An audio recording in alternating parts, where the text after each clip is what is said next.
another Sunday with us. Welcome to our vlog. It's already 8:30 a.m.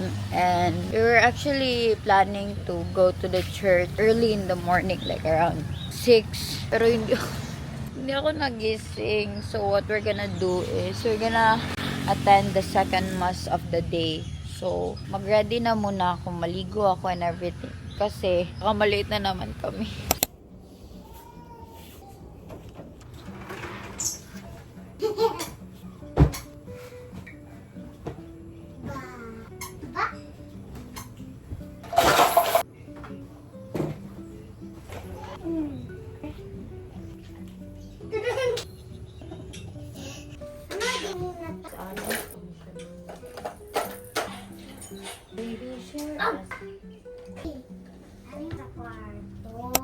One, two, three, go!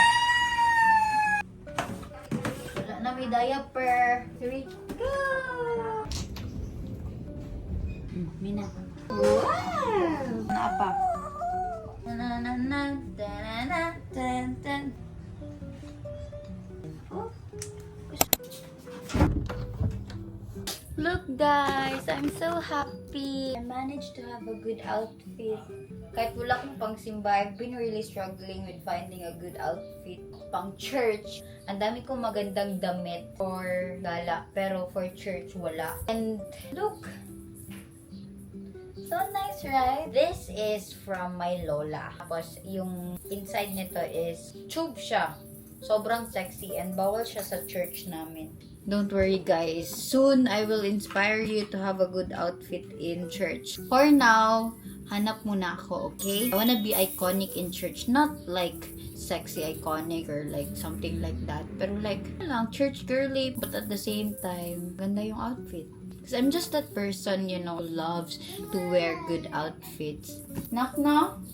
Look at my baby. She has a good outfit as well. I wanna inspire you guys with wearing a good outfit next time pupunta ng church. But for now, since wala pa akong nabili, ito na muna, mga ganito na muna. Before I gave birth to Shamina, I used to dress up para gumala, mag-party and all. But now, I'm just so happy. Genuinely happy. Like, happy na galing sa heart. Hindi yung parang depende lang sa feelings ko or something like that. Ngayon, sobrang happy ng puso ko kasi I'm really at peace right now. I'm not struggling mentally anymore. So before, sobrang grabe yung depression ko, guys. And now, I'm dressing up for church. Happy ko. I'm so happy. And I hope you guys find that happiness as well. Minarom!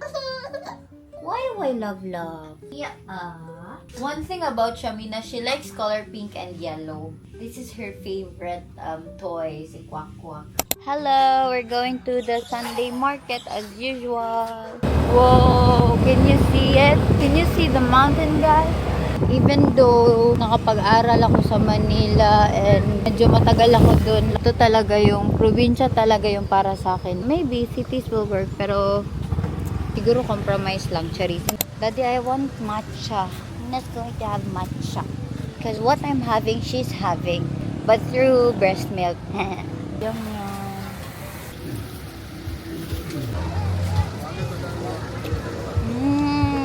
Yum yum.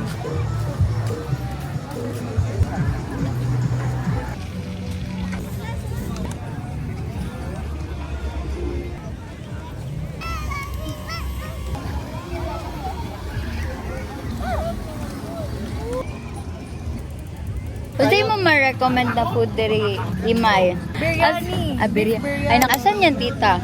Philly cheesesteak. Pag-alis tayo dito kasi papaiyakin ka niya. Na yan. Bad yan si Clyde. Hello!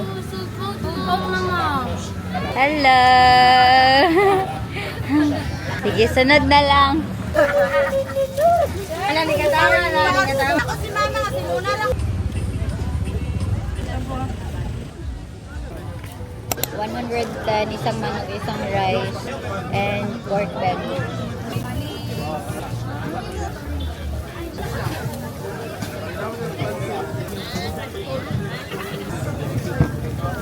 Hello, wala na.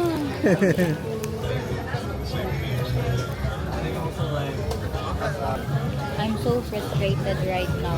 It's It's not that I'm hating ha. Pero I'm so frustrated right now kay imbis na Sunday market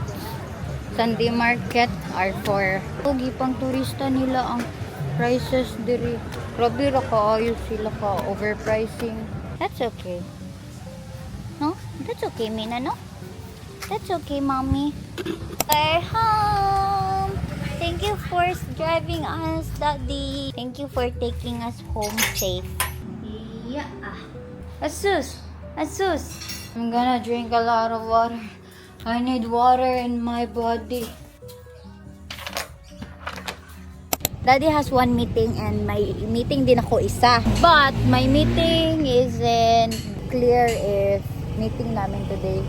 She said that she'll update me sa Friday and it's already Sunday. Wala pa akong nakuhang update.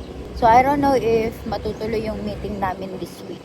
But Daddy has one meeting so puntahan na muna namin yun and I'll wait for an update today.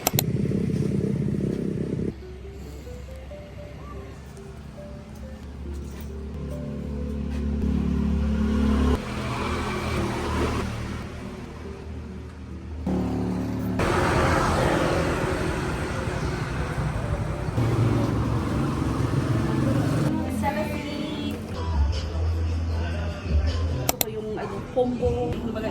Wala tayo ng space. May ng extra light ko na. Bumili pa kayo ng malaki. Punta sana kami ng hot spring. Kaso hindi na natuloy kasi nakatulog si Shamina. And sobrang fácil niya na gusto niya talaga matulog. Like, bleh.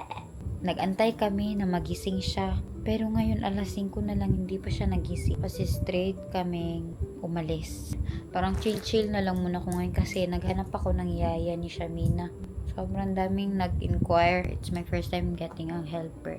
And hindi ko alam kung ano yung requirements. Pero yung requirements na hinihingi ko ngayon is barangay clearance ID, ganun. Gusto ko sana ipa-medical din kasi syempre bata yan eh. Pero I don't know.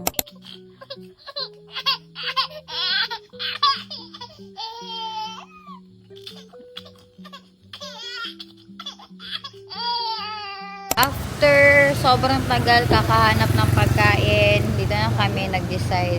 Malis kami ng 7:41 na. Ayan o. We're going to eat here in 2-story.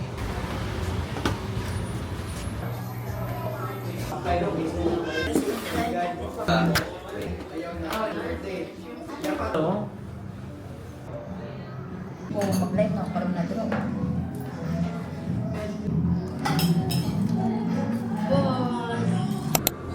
Congrats, Tia. Kung alay sa message jacket, hanap ako ng ibang winners.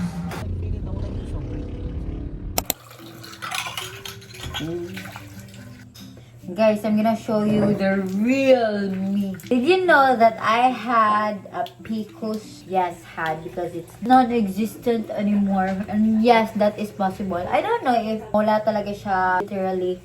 Pero, nagpa-check up ako last year. Kasi I had a PCOS way back 2021 and 2022. Yan yung pinakamadami kong acne in my whole life. And pinapills ako and nag-exercise ako lahat-lahat, proper diet. After a year of having a healthy lifestyle, nawala na yung nawala na yung mga cysts. So basically, malinis na yung mattress ko after nun. Kaya ako nagpa-check up ulit kasi just to make sure. Pero, wala na yung mga tigyawat ko nung time na yun. Wala na akong PCOS. May mga times pa din na tinitigyawat pa din ako. You know why? Because acne prone skin talaga ako.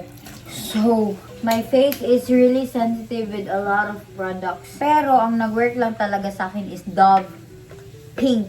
That's it for today. See you next Sunday!